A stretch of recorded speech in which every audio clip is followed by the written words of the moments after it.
So I think I can start to give a very, very brief introduction about the SIG. So the SIG is sponsored by the ISCA, and there's a SIG on spoken language translation. It's quite a new SIG because it was established in 2020. And as you can imagine from the name of the SIG is all the activity related to speech translation, cross-lingual communication, paralinguistic, related, and all the related areas.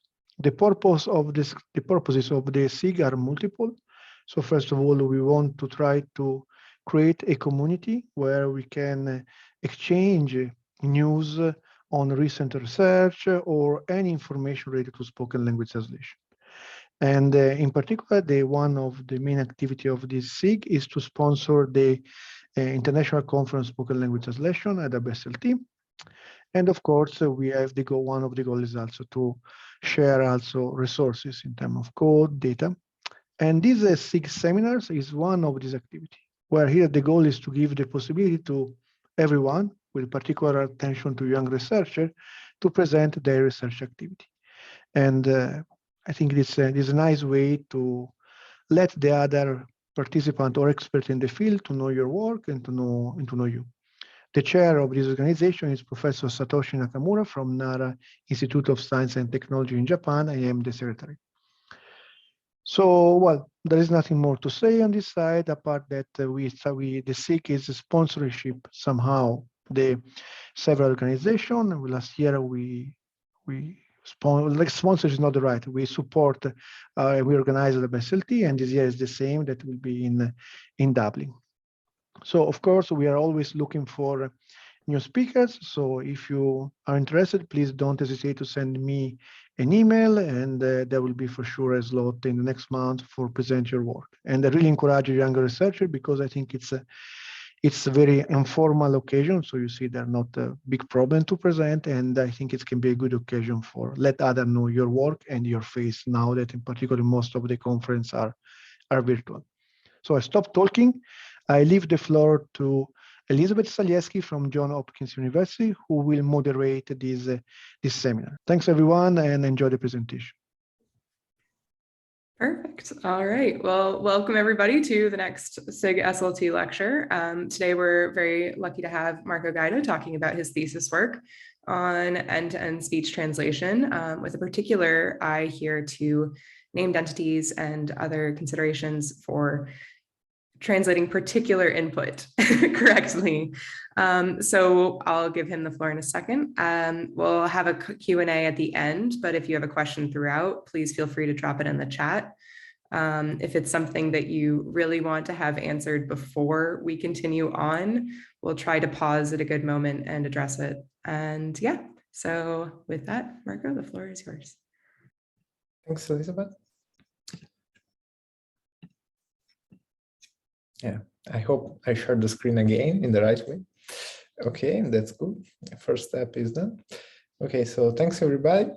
Yeah, this a presentation of what we are doing here, and in particular of my work in FPK towards augmented speech translation, and especially for joint speech translation and named entity recognition. So in this presentation, it is split into three parts. First, we will have a brief introduction on what we mean by augmented speech translation, and then we will see one application scenario, the one of live interpretation. And finally, we'll have the last section is about what we have done so far and what we are going to do and we are doing in terms of joint speech translation and named entity recognition. So first of all, what do we mean by augmented speech translation? Well, to explain this, first of all, we can think to what augmented reality is. So in augmented reality, we have picture, we have which is somehow enriched by meaning. So for instance, here we have a phone which is showing what's in the street, and what we have here is that every building is augmented with what we have in the building. So it's not just a plain picture, but every element in the picture is added a meaning. And we can do something similar for when we do speech translation. In particular, in this case, we have Japanese speech, well, I hope the Japanese here is correct. This comes from Google Translate. I don't speak Japanese, so I don't take responsibility for what is written here, but I hope there are not bad things there. And yeah, the English translation of this Japanese speech would be this one, which is nice, it's okay. Hopefully it's also correct. But the thing is, okay, what is Fujiko, for instance? I mean, what are we really saying with this sentence? So Fujiko may be a person, I don't know, or a city, or I don't know, what else could it be? So in this case, it would be great if we have some additional meaning given to the sentence. So we say, okay, yes, but a story about Fujiko, and Fujiko is a person. So that would enhance the translation with additional meaning. And even more complex, what we can think of is that, yeah, in this other sentence, we not only have, let's say, the named entities annotated, so we know that we have Fujiko, which is a person, Tokyo location, and Kyoto location as well, but we can also draw which are the relationship between those entities. And in practice, we can think of many applications of this. Here we have an example from last Formula 1 Grand Prix, which was held, I think, about 10 days ago. And this was a YouTube video in Italian. You don't hear the audio, but it was in Italian. And here we have the English translation as a subtitle.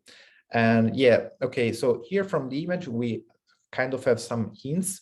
But if we don't consider too much the image, and we just read the English translation, we see, welcome back to the driver's press conference here in Jeddah. But for someone who is not like a Formula 1 enthusiastic, or someone like me, who I like watching the race, but that's it, I'm not a big fan. So I read this, well, what is Jeddah? I mean, I don't remember exactly. So what we might have here is that, okay, Jeddah is a location, and Jeddah specifically is this city in Saudi Arabia. And this gives us much more information about what was said than the plain translation. And we can go even farther and say, okay, this is Jeddah, but what is Jeddah in context of Formula 1? And we see that Jeddah in context of Formula 1, there is the Saudi Arabian Grand Prix that lasts for 50 laps, and we have a lot of information that we just didn't have with the plain translation. So now we can switch to one application scenario that we are becoming familiar over the time, which is the one of live interpretation. In live interpreting, we have interpreters that, as we have learned talking with them over the last year, that have to do a very complex job. And in particular, their task is made of many subtasks. So first of all, they need to recognize what has been said by the speaker. After recognizing what has been said and understanding what has been said, so understanding the meaning of it, then the interpreter has to memorize the important parts, translate the single important elements into the target language, and then produce the same content into the target language. And they have to do this at once. And of course, as you can understand, this creates a very high cognitive load on interpreters while they're doing their job. And this is also the reason why usually in conferences that last long, there are more interpreters, and every 10 minutes an interpreter there is a switch between the interpreters, because it's I mean, the cognitive load is too high to perform the interpretation for more than 10 minutes. So how can machines, and in particular automatic speech translation, be relevant for interpreters? I mean, they already know how to translate. Yeah, but what machines can do is to help them on the part that are very hard for them, and help reducing their very high cognitive load, outsourcing a few of the tasks that they have to do. So in particular, what is very, very problematic for interpreters, very demanding for them, is to translate the named entities and specific terminology they are not very familiar with, they may not be familiar with, and they have to remember them. So this is very complex for them, while for machines, well, remembering something is hopefully very easy. So what we can do is to support them by reduce their cognitive load, performing automatically a few tasks. And we were focusing on these ones, which are memorizing the important content and translating the single elements that are of interest for the interpreters into the target language. How this would like for an interpreter is that, okay, while doing their work, they can access not only to the audio, but also to some additional information in terms of the named entities, the terminology, and the numbers that have been uttered with the corresponding translation. And so they can read it and they can forget about it. So what a machine has to do to be helpful for interpreters in this scenario? The machine has to produce basically these three things: numbers, terminology, and named entities. And in particular, it's I already said it, but I wanted to add even more. They need the target translation. They don't, only the transcription is not enough for them, because in some cases they may not be familiar with the correct translation of the term in the target language. They may have not studied it, it's anyway helpful for them to have the target translation. So here we see in this example, we had an English audio and the Italian translation. Yeah, probably most of you don't speak Italian, but at least for numbers, it's quite easy to see that what we see below is the translation of the English, because it's very similar. So there are several ways there are several approaches that we can do with machines to address this task.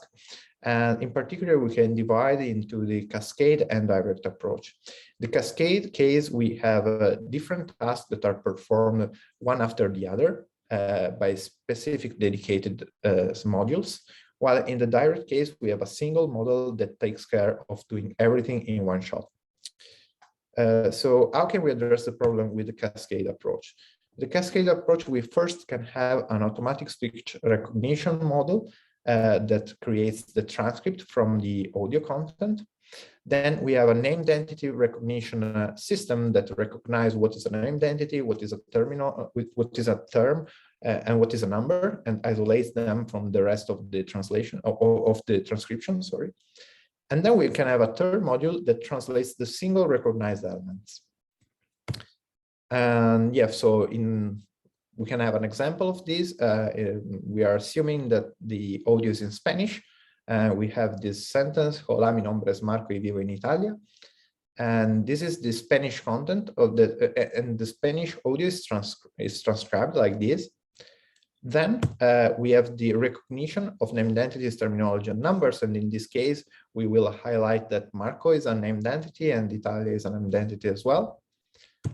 And finally, we have the translation of the single elements that were isolated at the second step, into the target language. So Marco in Spanish will be Marco in English as well, but Italia in Spanish will become Italy in English. The limits of the cascade approach, well, some are familiar to every cascade architecture, and one is error propagation.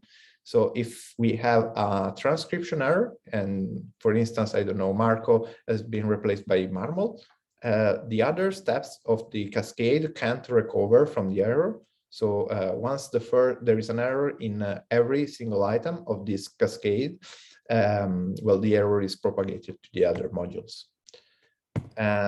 Another problem here is that the third step, the one in which we are translating the single elements, has no or very limited access to the context.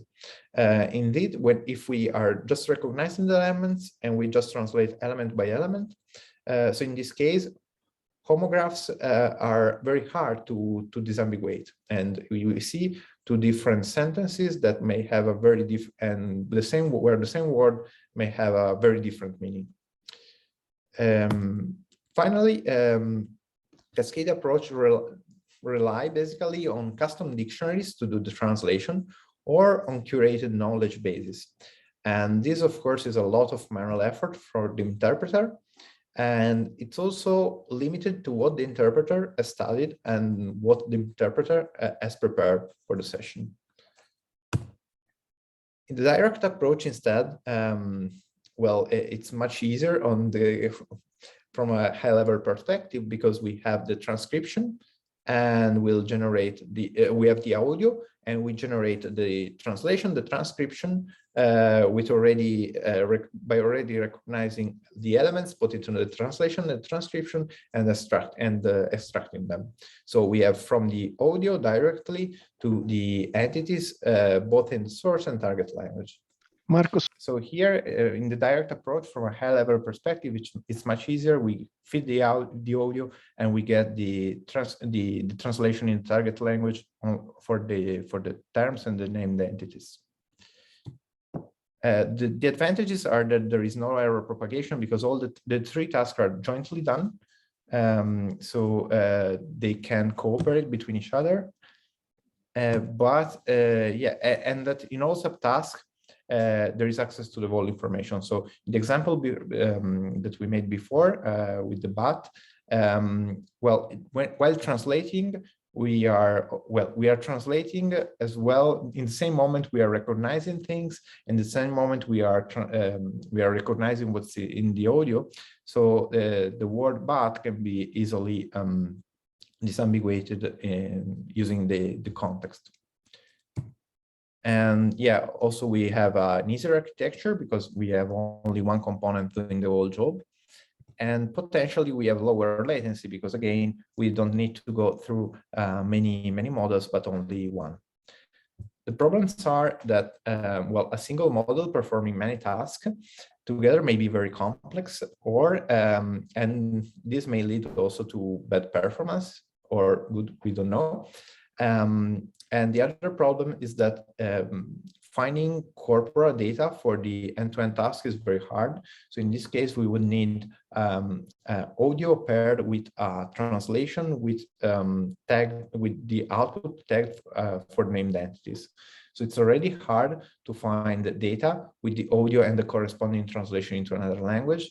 But basically, there is no corpus available with the named entity annotation on a translation of a given audio. So here we go to the first steps we have moved over these months, and that we are still doing. So first of all, we focused on the problems of the current system to do the augmented speech translation.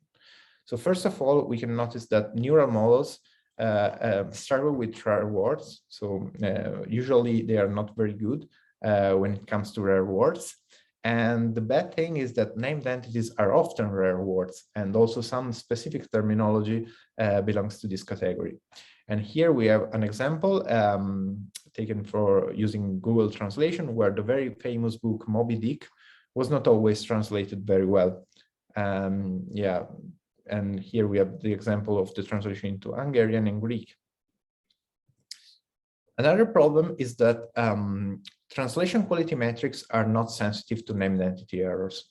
And this is not only related to the BLUE score that we are all using and trying to increase, but it's also true for other more recent evaluation metrics like COMET that has been claimed to have a much higher correlation with human judgments, but it has always been recently they demonstrated that COMET is not very sensitive to changes in numbers and named entities as well. So the first question is, how can we measure how our ST models perform in relation with named entities? And for this, we created a benchmark, and I'm sorry for Elizabeth and all the other people who were at EMNLP last year that already know this part, but no, it will be boring for you. I'm sorry for that. But yeah, we worked on this benchmark, and what would we need to be able to evaluate the ability of ST systems to translate named entities? First of all, we need the audio, of course. And we need the translation with the annotation of the name of what is a named entity in the translation. So yeah, this example is from English to Italian. but I think also people who don't speak Italian can understand that Parigi corresponds to Paris. Fortunately, it's quite close here. So currently, as I said, there was no corpus with these characteristics. So we created we looked at the existing corpora, and we saw that the closest one to our needs were ST corpora, where we had the audio, the translation, and we were missing the annotation of the named entities. So we decided to create a benchmark starting from an ST corpus, Untitled ST, and adding the annotation. So we basically annotated the whole Untitled ST test set with named entities and terminology. The annotation of the terminology was done automatically using a database that is provided by the European Union community. And while the named entities were manually annotated by two annotators, following the on-to-note guidelines that divides the categories of named entities into 18. The benchmark is available for 3 language pairs, and yeah, the source is always English, but on the target we have French, Italian, and Spanish. The created benchmark was designed for speech translation, but it's also available for other tasks. Indeed, we have the audio, the annotated translation, but we also have the annotated transcript. So it can also be used for machine translation, because we have the annotated transcript and annotated translation, and it can also be used for speech recognition, since we have the audio and the annotated transcript.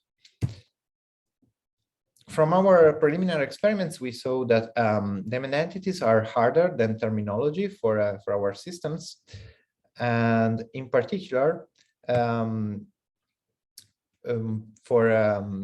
the Cascade was better in handling the Cascade speech translation system, made of an ASR model and a machine translation model, was better in translating terminology, while direct ST solutions that directly translate the input audio into the target text, were a bit better in terms of named entities translation, mostly from a manual inspection of the outputs, because of the reduction in error propagation and in avoiding a quite common mistake for the Cascade approach that was translating words that were, translating named entities that are homograph to common terms. So one instance was there was a guy named Parrish, which is, of course, also a physical thing. So in the Cascade approach, the term was translated, while the direct recognized that it was the name of a person. Yeah, one thing which, when we go down to the specific kind of named entities, the thing which was that was worse was the translation of person names. Here we see that there was a very low accuracy, and we use quite state-of-the-art system for speech translation, both the Cascade and direct. But the accuracy in terms of the recognition of person names were in both cases around 40%, but even lower in some cases. Another problematic kind of named entity was the location. In this case, sorry, in the previous slide, I didn't mention that also the speech recognition system had many problems with person names. So also the accuracy of the ASR was very, very bad, while the MT was nearly perfect in translating named entities starting from the correct source. So this highlights that the problem with person names is recognizing them from the source speech. And then regarding location instead, we had an opposite behavior. The ASR was quite good, but the problem was translating location names. And this is probably quite understandable also for a human perspective. For instance, I can tell you that I was born in Torino, but I guess that many of you don't know the English translation of this city, which is a not very famous city of Italy. So probably it's the same problem is also for neural models. They don't know the exact correspondence for every location, which is quite hard to know.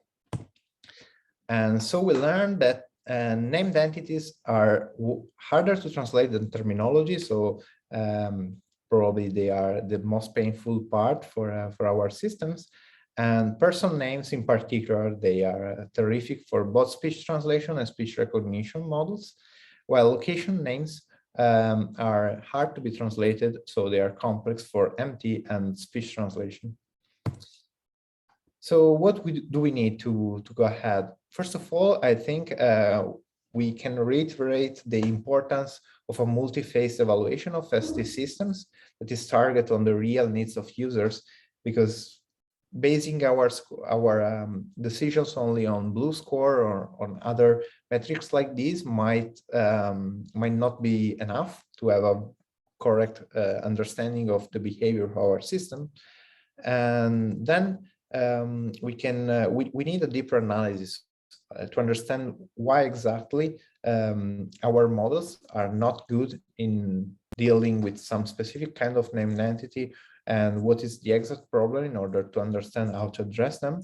And yeah, and then we also need, in terms of as a long-term goal, to understand whether a single direct model is benefiting from the multitask that will be required to do augmented speech translation. So specifically, if we do named entity recognition and speech translation in the same with the same model, this will bring benefits because it will bring another source of knowledge, or will it instead introduce issues because doing two tasks is more complex than doing just one.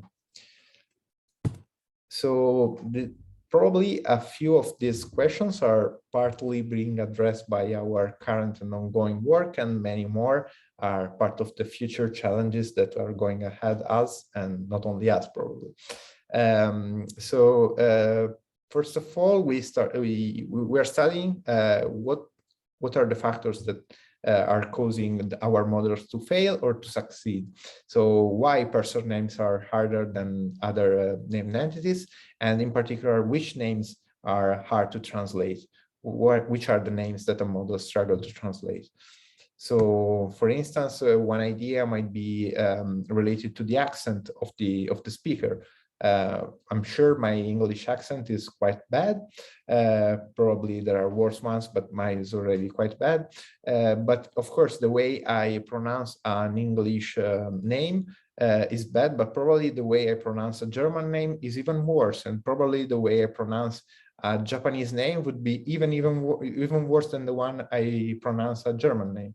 So this might have an impact, and this has to be studied. But also another source of ambiguity would be, well, is it easier to understand, for a model to recognize specific kind of names? So for instance, a speech translation system that translates from English to Spanish does recognize English names better or than Japanese names, for instance, because it's used to the English sounds, or not? So these are all questions that needs to be investigated. And also we are working on prototypes of the direct approach to speech translation, to joint speech translation and named entity recognition. We are exploring at the moment, so we have the prototypes for two solutions. Doing that, one that considers the tags, another token to predict, and this is the solution that is depicted on the left.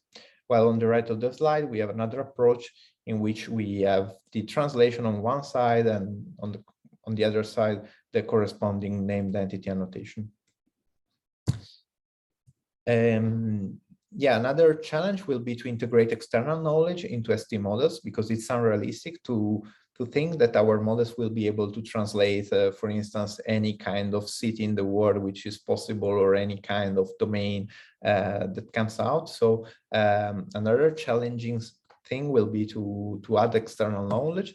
And this is very challenging because although there is quite long literature in terms of these in machine translation, all the approaches that have been tested in machine translation cannot be ported to speech translation, because all of them rely on the fact that we have a textual source. So we can just do a lookup in the dictionary from the textual source and inject somehow an enriched input, or, by the way, give to the model some limited source of knowledge that was filtered using the textual matches from the source. In speech, we, for instance, in this case, we have Paris, so we can have a dictionary that says that Paris in Italian is Parigi, and this can be fed to an empty model. But for an ST, we don't know that. I mean, we don't have Paris, we just have a waveform, so we don't know what to look up into the dictionary.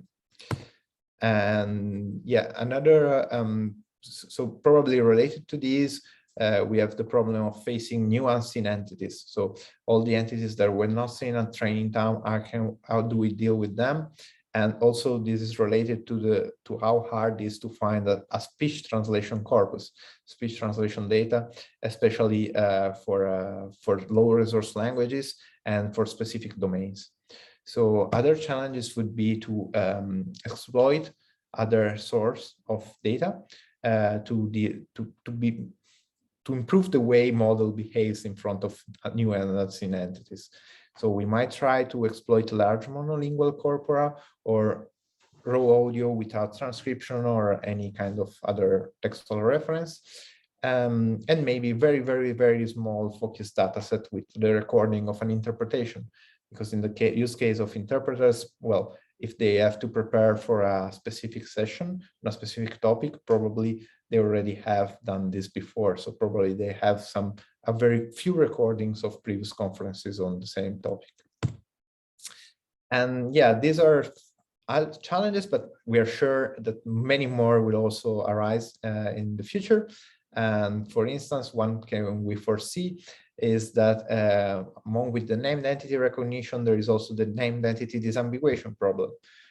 In this case, for instance, if we tag Ferrari, by Ferrari we can refer to the car that probably most of you have in mind, but we can also refer to a wine that is very famous here in Trento, where FPK is located, but probably outside Trento it's not so famous, but it's a very good one. So in case you don't know Ferrari, probably you should try it. By the way, in this case, we have to recognize that we are talking about the car company and not the wine. So to sum up, our goal now is to go beyond a plain translation of the speech and to give more semantic help to the user. In particular, we are focusing on named entities and terminology. We want to reiterate that there is a need for a multi-phase evaluation of ST systems. So the blue score enough, well, it might be good for publishing a paper, but probably for going into production, it would be better to have a more way to score our system. And we are working now on the joint speech translation and named entity recognition, but we believe this is just a first step, and there will be a lot of more to do. So thanks for listening. Thank you very much. We have our clap emojis, as this is a mostly muted audience at the moment. But thank you again very much for the talk. We'll now turn over to questions. So if anyone has questions, comments, feel free to either unmute yourself and ask or put them in the chat. And yeah, hopefully we can have a nice little discussion to conclude our talk today.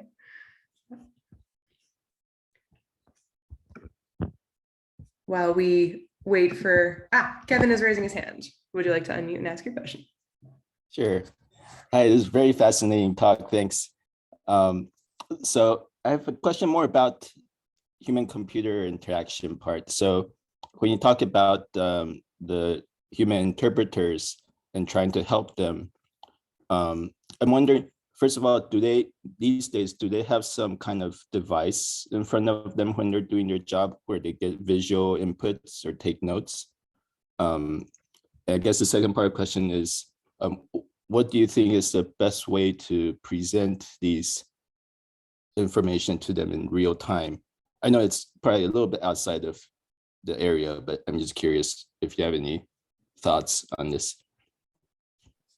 Yeah, sure. Thanks for the question. Well, actually, the picture I showed you earlier was a picture of a real tool.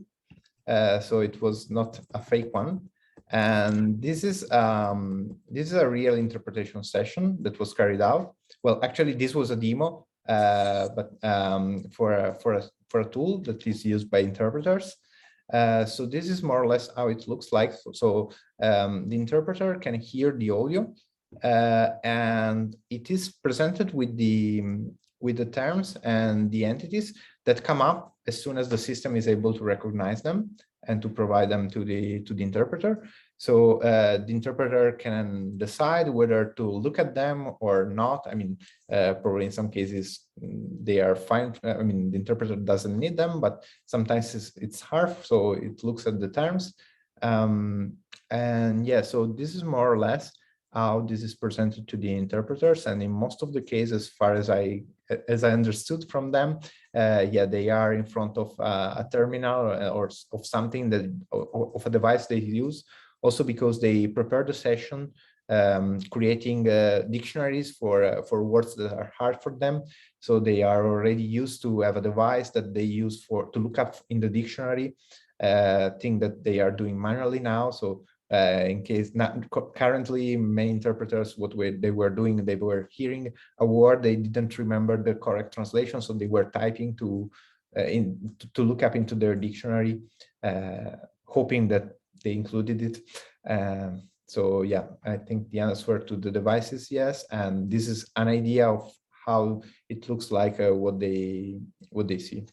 Okay, so just to follow up here, so they don't really need the full sentence, they just need the extracted terms and entities then. Yeah. Okay.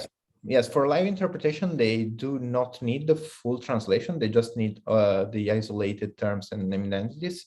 One thing which probably interpreters are not sure about as well is that well, this is true for the live interpretation, but as I said, often there are more than one interpreter at a session, and while one is interpreting, the other one has to anyway follow what has been said, because after it may be helpful for going on with the interpretation. So in that case, it may be helpful maybe to even reduce their cognitive workload when they are at rest, to provide with the full translation, so they just can read it very easily in their own language. They don't have to think too much, and so they can rest better. But this is something which is probably not even clear to interpreters at the moment, and probably it will also depend on the quality of the ST systems. Cool, thank you. Thank you. That was a very interesting question, which actually made me wonder something that maybe you haven't had a chance to, test extensively, but just for thought. I imagine the threshold at which this, like the recall of deciding what things are numbers, terms, named entity, and also like the quality may not need to be perfect to help them. But like, what is the threshold at which like you think this would be useful? Because it obviously doesn't need to be perfect to be helpful, but yeah, I don't know. Is there such a study in your future maybe, or? No, I think it's a great question. So it's something which is very tricky and to answer, because well, regarding the threshold of quality, I will well, the answer by interpreter is that okay, what I see must be 100% correct. Okay. So I don't admit any error, because if I see an error, I get distracted. And this is, I mean, not only doesn't help me, but it hurts. So I would say, I mean, of course, it's unbelievable. It's not feasible to say, okay, we have 100% of accuracy of precision or whatever. So it's, I think it's an open question, how much high should be this precision recall trade-off to be considered helpful for an interpreter. And another thing is that this will probably depend also on the experience of the interpreter. So maybe a junior interpreter might find it helpful a lower, I mean, for a junior might be lower this threshold. Maybe for a senior interpreter, this threshold would be super high.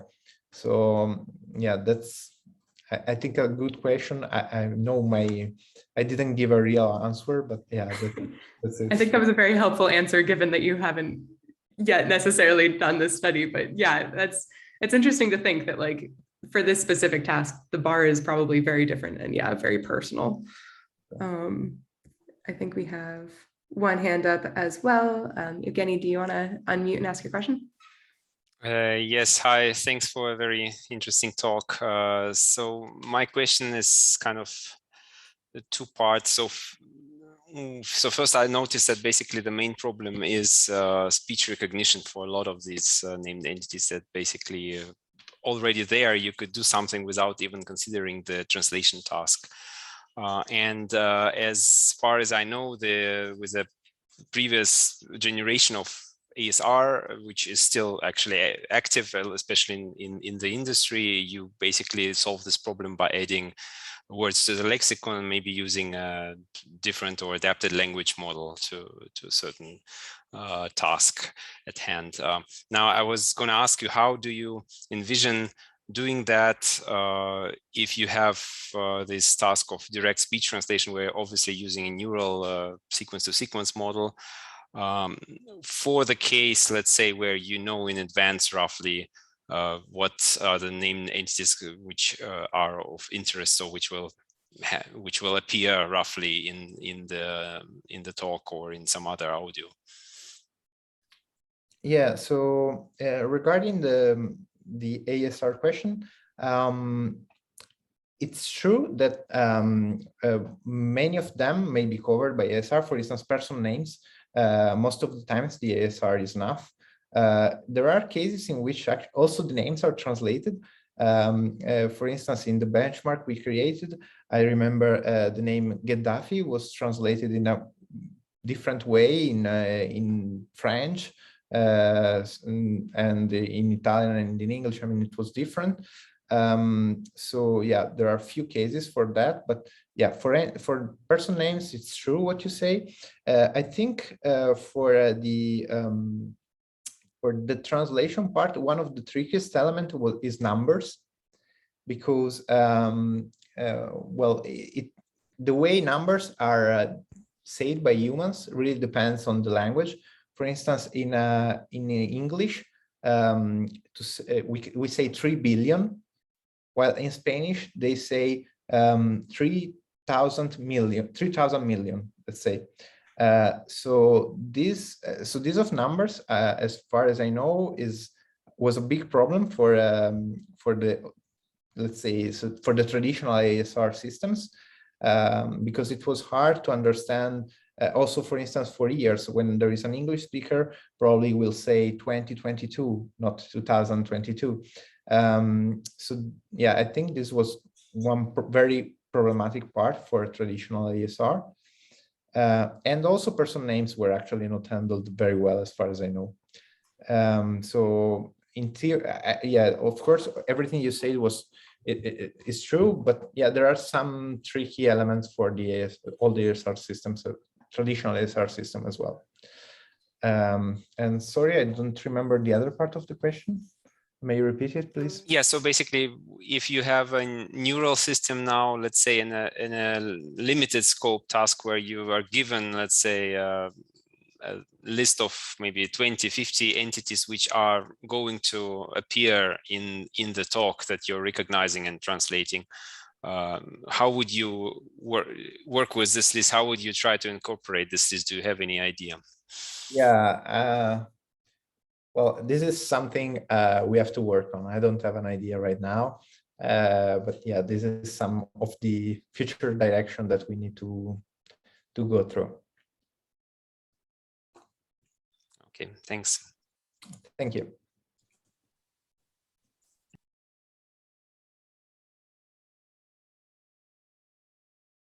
All right, we have one more hand up. Do you want to unmute and ask your question, Gaido? Okay, so thank you very much for a great talk. So I'm curious about the situation of the interpreters. So in a real situation of interpretation, the interpreters has kind of the reference materials about the talk. So yes, can we include such kind of knowledge and find some relevant documents on the web or Wikipedia, something like that, to improve the ASR or ST in this kind of task?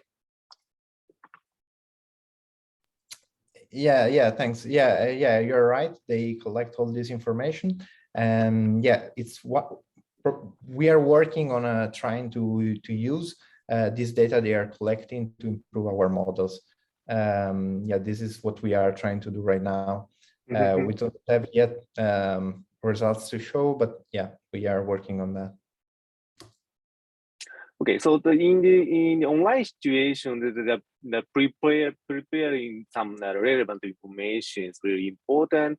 But also, at the same time, so we may consider the situation, the offline situation, for processing the speech archives or something like that. So maybe we have a different strategy to extract or extract or translate the named entities in speech. I think, yeah, thank you very much. Yeah, thank you. I think also for offline, probably many tasks will come out to be possible and to be useful by recognizing important elements in speech. Yeah.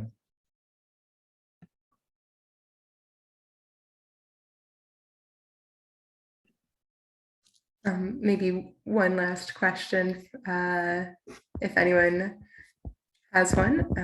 If not, I will briefly ask one. I'm just curious, the way that we tokenize this might maybe affect the accuracy of translating these things. And because named entities and terminology are often kind of rare, is it the case that maybe they're getting broken up more and therefore are a bit more challenging to translate, in part because they're character sequences, or is there any relationship or anything interesting in that space, do you think? Yeah, definitely. Probably there is some room to investigate these things. We already seen that, for instance, when you translate at character level, there are things, even though the overall translation quality is lower, in general, so the blue score will probably go down by 1 or something. Yeah, but there are some things that the system does better. For instance, we were studying gender translation, and if you segment the text at the character level, it actually the target translation is more fair, let's say. So especially for feminine forms, that they are better represented than for BPE systems. So although the character level model has a lower translation quality, but it may have some other benefits in front of a multi-phased evaluation, probably than a BPE based one. In the case of gender translation that I was referring to, in that case, the main thing that was different is that for character level models, they were able to extract more information. So if you were training a double decoder system in which you had one decoder with text segmented with characters and the other with BPE, also the BPE decoder learned to be better at translating gender, because probably in the encoder output the information was extracted thanks to the additional decoder. So it's also probably interesting to see how different segmentation can affect the way we extract information from the speech. Yeah, that's an awesome answer. Thank you very much. Cool. All right. We have a hand up, so I'm going to pass it over to Dave Landon now. Thanks. Yeah, great stuff, Marco. Thank you. I was as you were talking about things, I started thinking about. I think it was at NeurIPS last year, some of the Facebook, laser, and they've extended it to multimodal as well as multilingual now. So there are embeddings for audio as well. And I wondered if that's something you've considered. Or yeah, there are many models that are exploiting raw audios to learn better representation of it. Another one is WAF2Vec, which is quite widespread right now. We didn't experiment with them at the moment, but yeah, as I mentioned in the end, there are many possible future direction, and yeah, of course, using additional speech, raw speech without any kind of supervision is probably an interesting topic, especially to adapt the models to domains for which it's very hard to find other source of data. So we didn't investigate that, but it's definitely something worth to do. Thanks. Thank you. Yeah, I think this work obviously is going to open up a lot more research in a lot of different areas. So yeah, hopefully the benchmark as well will help. And yeah, thank you again for an awesome talk. I don't think we have any more last minute questions. So with that, I think we'll thank the speaker and hope to all come back for our next talk in May. Yeah, the next talk is the 5th of May by Prashant Mathur from Amazon. I will talk about their activity on dubbing. So you will see some advertisement of this talk on the mailing list. And I want to tell you again, if you are interested or you have any of your students who are willing, or not even student, you are willing to give a talk, you are super welcome. And please spread the voice inside the SIG. So thanks, Lix, for the great moderation, and thanks, Marco, for the presentation. And let's see in 1 month. Thanks a lot, everyone. Thank you. Bye. Bye.